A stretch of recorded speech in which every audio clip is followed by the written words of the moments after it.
upset neither his mother, who was divorced from his father, or his sister Sue, who had just gotten over the bug. But John began to show serious symptoms. He kept vomiting. He was very disoriented and combative. It was close to midnight when his mother called the family doctor. He suspected Reye's syndrome and told her to bring her son to St. John's Hospital. It was then, Mrs. Hazen says, that she made the worst mistake of her life.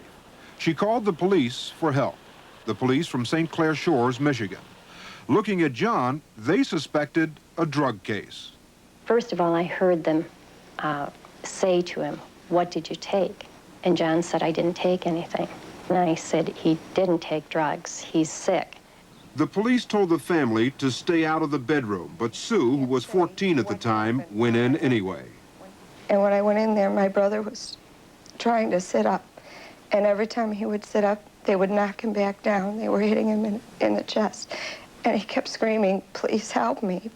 Please help me, or let me alone." And he didn't hurt anybody. He just waved his arms. It was like like I said before, like he couldn't see. And Sue says she was pushed out of the bedroom. When the officers brought John out, he was on his stomach, handcuffed. Mrs. Hazen. They set the stretcher down, and then the police officer said to me, "We're taking him to Harrison Hospital." And I said, "No, my doctor's waiting at St. John's." And he said to me then that St. John's does not handle drug cases. And he said, "This is a drug case." He said, "Harrison Hospital handles alcoholics and drug cases." And he said, "We're taking him there." And I argued with him and argued with him. I begged him to please listen to me, to please believe me that John did not take drugs. Mrs. Hazen-Leder's requests were ignored, and her son was brought here to the Harrison Community Hospital, which is 5 miles farther away than St. John's. And remember, her family doctor was waiting to join her at St. John's, and that hospital was prepared to handle a possible Reye's syndrome emergency. Harrison Community Hospital was not equipped for such an emergency. In fact, the doctor on duty here didn't even consider Reye's to be a possibility. Like the police, he thought it was probably a case of a drug overdose. I asked him if he knew what was wrong with John. He didn't answer. Which doctor was this? His name was Dr. Berg. He didn't answer my question. He asked me what John took. And so I told him that I had given him 2 suppositories. And he said he took drugs. I want to know what drugs he took. Every time I would try to explain, he turned around and walked away. Every time. As soon as I would try to explain about what John had, about the suppositories, he would turn around and walk away. Sue was also at the hospital. You say they were all standing around? They were accusing him and telling him, "What did you take? What did you take?" And John just kept screaming. And then they would shove him, "What did you take?" because he would doze off, and they would shove him again. And then at one point, John just screamed very loud, and I saw one of the hands go back and come back down, and then John let out a gasp, and I knew they'd hit him. Mrs. Hazen-Leder says it was not until morning that another doctor, Dr. Carl Pesta, came in and suggested John's illness might be something other than a drug overdose. Dr. Pesta began a series of tests, but it was too late. The next day, John was dead.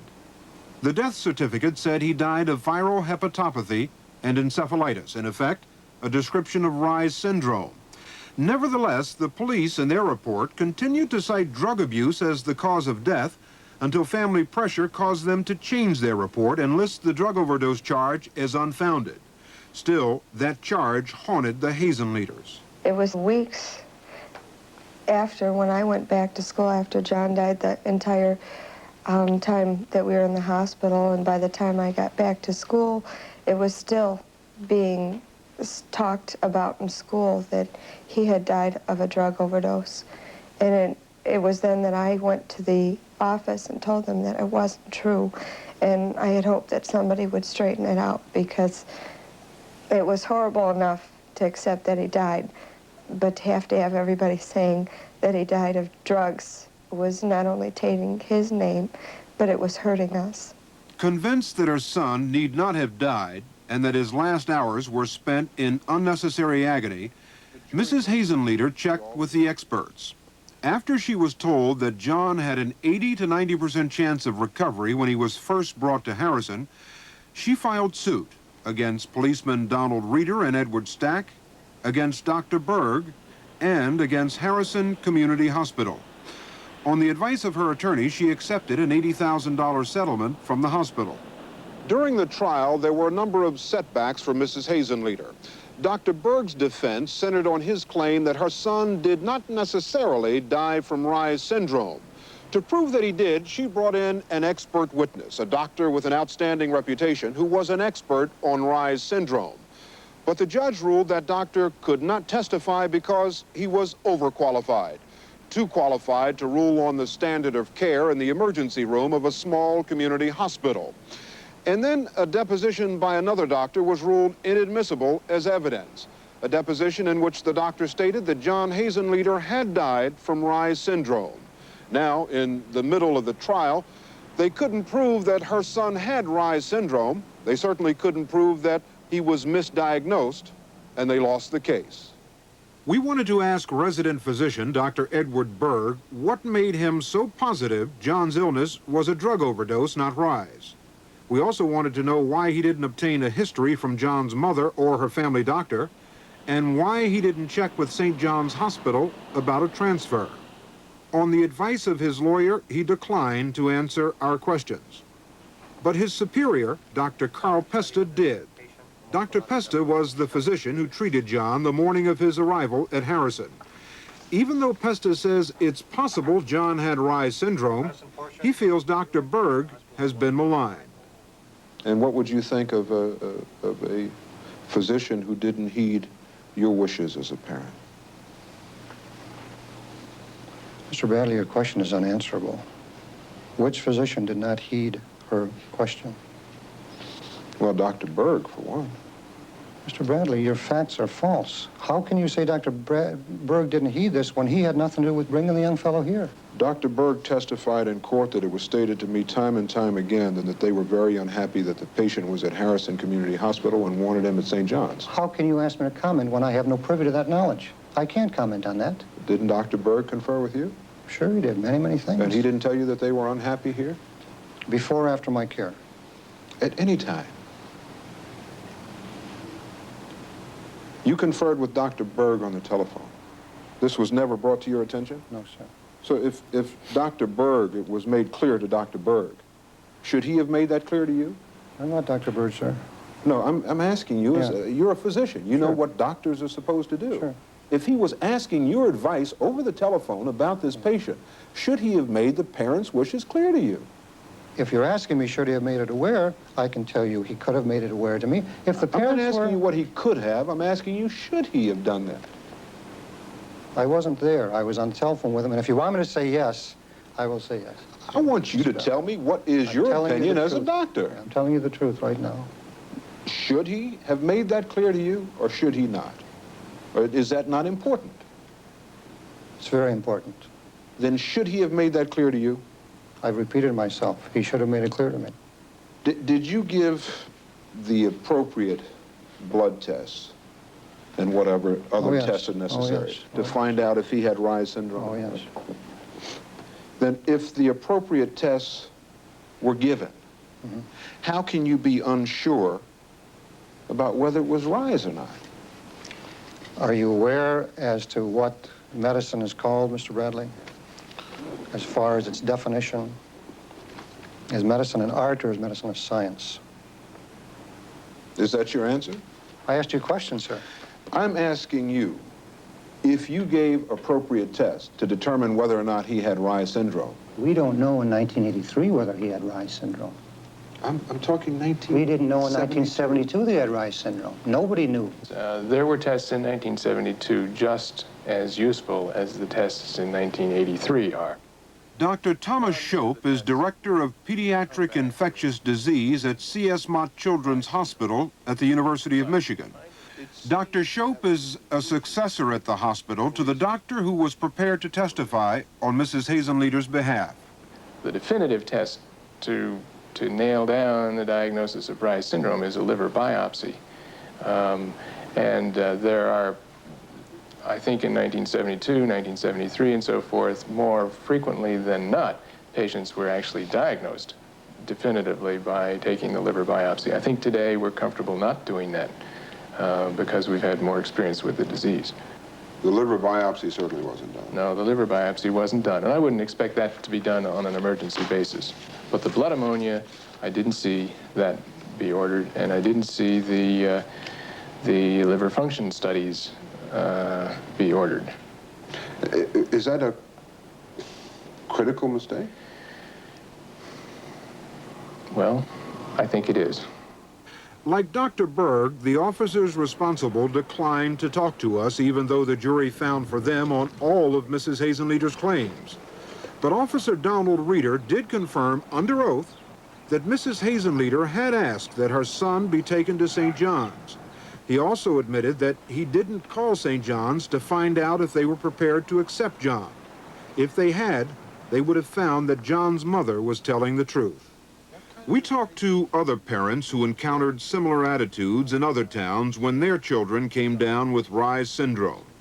Dana Allen was accused of being overreactive when her 6-year-old girl in March of 1979 showed symptoms of Reye's. For 24 hours, nurses and doctors ignored her calls. When her daughter fell into a coma, she carried her to the doctor's office. 50 hours later, she was dead. You live with your children every day, and they may only see your children once or twice a year, and you really do know when your child is ill. And they should take a few minutes and listen to what you're telling them. Even though I didn't know what Reye's syndrome was, I knew my child was in trouble, and I knew something wasn't right, and I just couldn't convince them. And it's an awful lot to give up a little girl. Richard Rockwell and his wife, back in the end of November 1979, told emergency personnel they suspected their 18-year-old daughter had Reye's syndrome. They were still ignored. I asked for 3 hours if they ever had the blood test, and they told us then that they were short on staff and the machine broke down. I recall that I went in there after 4 hours of this, and 20% of the time there was no one in there except my wife and I, or part of the family, members of the family. I tried to stroke her head. They had her arms tied, her feet tied. She was thrashing her head from one side of the bed to the other. And they had pills. Do you want me to? Huh? Are you all right? Yeah. I stroked her head and she bit me. She was violent. She didn't know who you were? No. That's when I went out to desk, and I'm the one that became out. And I don't know what I said, but I must have said plenty, because shortly after that, they told me that they was contacting the doctor who was in the head of the Reye's syndrome team in Grand Rapids. Rockwell is convinced his daughter is alive today only because he stood his ground with medical authorities. I think if there had been a man in the house at the time, this wouldn't have happened. I have always felt that way. I know that if anything like this ever happened again, I know now I would become a fighter, even though I'm not a fighter. I would fight for my child's life. In 1981, an appeals court in Michigan upheld the jury verdict for the 2 policemen who had been sued by Mrs. Hazen-Leader. But the appeals court also ruled that the trial judge should not have thrown out her expert witnesses against Dr. Berg, and it ordered a new trial in her suit against him. That trial is expected to take place next year.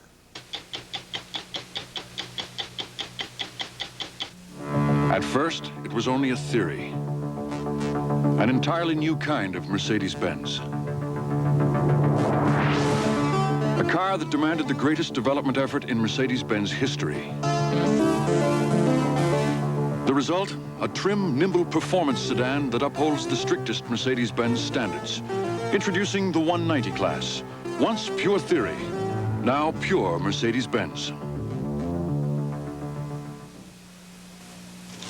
Everyone tells me, get a computer, but where's the time to learn a computer? Then the office genius tells me about the Epson, a personal computer you don't have to learn. Only Epson has a keyboard like this. English, not computerese. One button can send mail, store work, draw a graph. Terrific. That's why I'm telling everyone, don't just get a computer, get the Epson. Hey, an office can have more than one genius.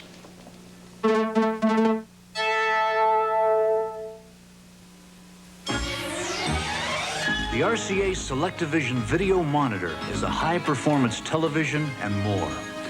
It's designed to get the most from your video components. Video cassette recorders, video disc players, and even your stereo. Simply plug in for a better picture and true stereo sound. The RCA SelectaVision Video Monitor. Quite simply, incredible. We'll open your eyes. There used to be a song called They're Either Too Young or Too Old, about a woman looking for a fellow. Today, it could be about anything. We have some funny ideas about what age it's okay to do things in this country. Sometimes it seems as though the age limits are set because of our brains, sometimes because of our bodies. For instance, you can join the Army when you're 17, but after you're 35, they don't want you anymore. On the other hand, if you want to be president, you can't run for the office until you are 35. Obviously, the Army thinks the body's shot at 35, and the writers of the Constitution didn't think anyone was smart enough to be president until they were 35. You're supposed to be smart enough to be a senator when you're 30. To be a congressman, you don't have to be very smart at all, 25. In 14 states, you can get a driver's license when you're 14. Marriage laws vary wildly. In Texas, Utah, Alabama, and New Hampshire, you can get married when you're 14, if your parents approve. In Utah, you have to be 16 if you're a boy. In Alabama, the law says you don't have to have your parents' permission to get married at 14 if you've already been married before. You couldn't drive to your own wedding in any of these states because their driving age is 16. In most states, you can get married before you can get in to see a dirty movie without your parents' permission. Seems funny. In other words, if a 14-year-old girl in Utah got married to a 16-year-old boy, and they had a baby, and then some night they wanted to go out and see an R-rated movie, they'd have to bring the baby's grandmother along. The states are most divided about drinking laws. They keep changing. They've just raised the drinking age in my state, Connecticut, and I approve of that. Drinking's a bad habit, and I don't care how high they raise the drinking age, just as long as they keep it under 60. It came as no surprise that the most mail we got this week was about our story on the savant syndrome. Among the letters were several like this one. Didn't you ever hear of reincarnation? A talent and a memory carried over from a previous life? There's no other explanation. And the real mystery is why so many knowledgeable people don't realize it. Not everyone thought the answer was reincarnation. In fact, far more of the letters were in this vein. Your savant syndrome segment makes life difficult for us atheists. Followed by, I don't understand why the doctors are puzzled. The young sculptor had the answer. God gave him the knowledge. And how can anyone say there is no God after watching those remarkable people? Finally, on that subject, I don't think any of us ever again will look at a seemingly retarded person in quite the same way. About the former Air Force general who is threatening to tell all if he goes on trial for embezzlement, a viewer wrote, during that story, the question was asked, did he live a life of wine, women, and song? The answer was, I never heard him sing. Well, if the case is not dropped, seems like everybody will hear him sing. And about our story on Italian baseball, a viewer remembered that H.L. Mencken once said, opera in English is like baseball in Italian. I'm Harry Reisner. We'll be back next week with another edition of 60 Minutes. Hey, O.J., I know people go to Hertz for terrific service. But off the record, where do you go for a terrific price? Hertz. Come on, you can level with me. Arnie, Hertz prices are lower than you think. And now with their new low daily economy fares, their prices are competitive with anybody's. Anybody's? You got it, Arnie. I wish I could say the same for you, OJ. Hertz, the #1 way to rent a car.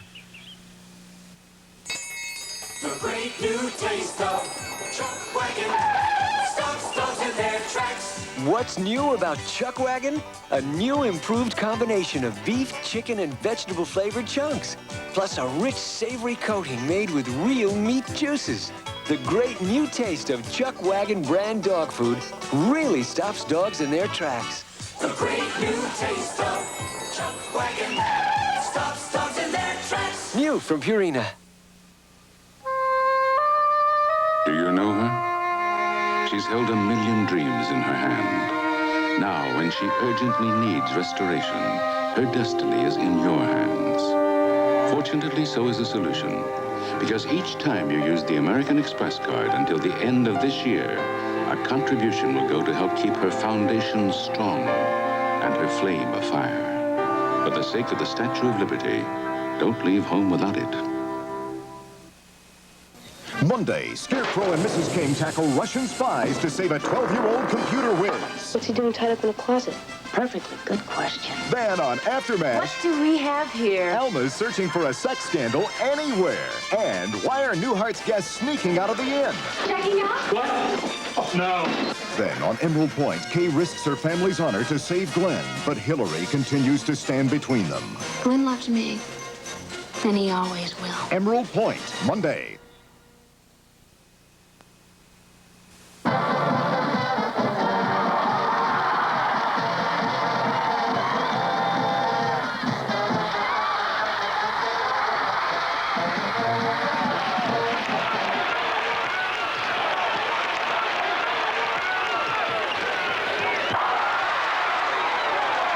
Later tonight on One Day at a Time, Julie and Max discover that writing a book together is not a novel idea. But first, Mel sets the record straight when he falls in love with a famous singer. Florence Henderson guest stars on Alice next.